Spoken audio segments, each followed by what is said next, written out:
Hello! Hello, hello, hello!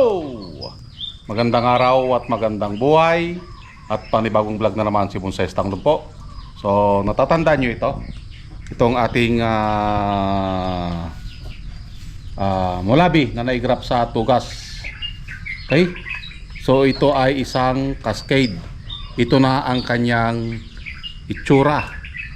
Okay? Naging wild na ulit. Okay, dahil pinapalaki natin dito sa parting baba. Okay? So, parang siya. Naging wild na uli. Okay? So, kapag wild na, ito ay panahon na para ito ay ating himas-himasin. Okay? So, let's start. So, basic ulit ang ating gagawin dito. Tanggalin yung mga dahon. Okay? Kailangan nating fingerin ang kanyang mga dahon. Agoy.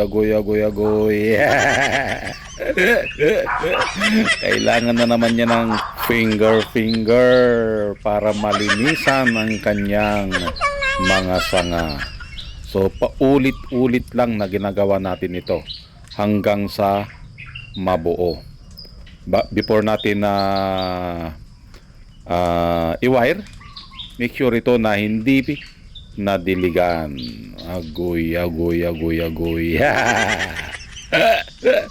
Walang dilig-dilig na naman ng ating halamang bonsai para ito ay maiwasan yung pagkabali ng mga sanga. At nagtanggal tayo dito ng mga sanga na hindi na kailangan. Yun yung pinalaki natin and then putol ulit. Okay? So, ganun ang pagpapalaki ng sanga. Kailangan mo siyang ipa-wild. Agoy. So, lahat ng aking mga bonsai ay dumaan sa wild agoy para mabilis tayo magpalaki ng mga sanga. At the same time, kalbuhin lahat para makita natin yung sanga na hindi na kailangan at kailangan. Okay?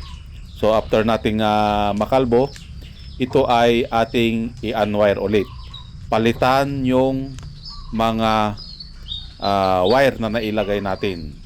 Katulad niyan, so kailangan na naman ng baklas. Okay?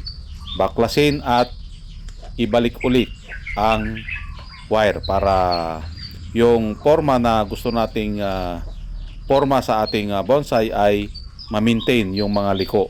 Okay? Kapag ang sanga kasi habang tumatanda ito, lalong tumitigas. Agoy. Siyempre, lumalaki. Okay? So, habang palaki ng sanga, palaki din ng palaki ang wire na inilalagay natin. Okay? Doon sa tugma, yung kaya pa niyang i-guide. Katulad niyan. So, kung maliit na wire ang ilagay mo, hindi niya na kayang i-guide. So, dapat mas malakas yung wire kaysa doon sa sanga.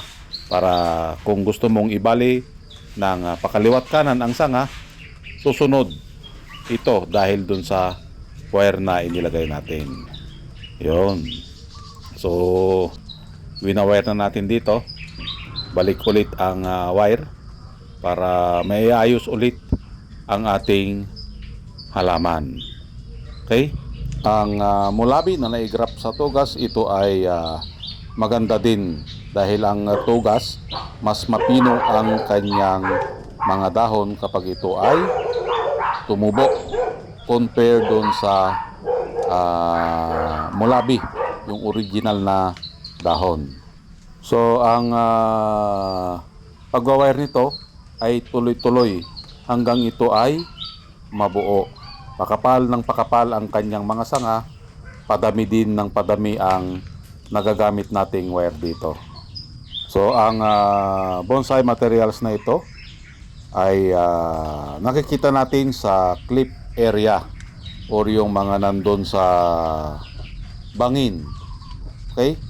Kaya yung kanyang katawan bumaba dahil sa nature or kung saang lugar siya nabubuhay. Okay? So lahat naman ng puno na makikita natin sa bangin ay ganito ang kanyang itsura. Hindi siya tuwid. Okay?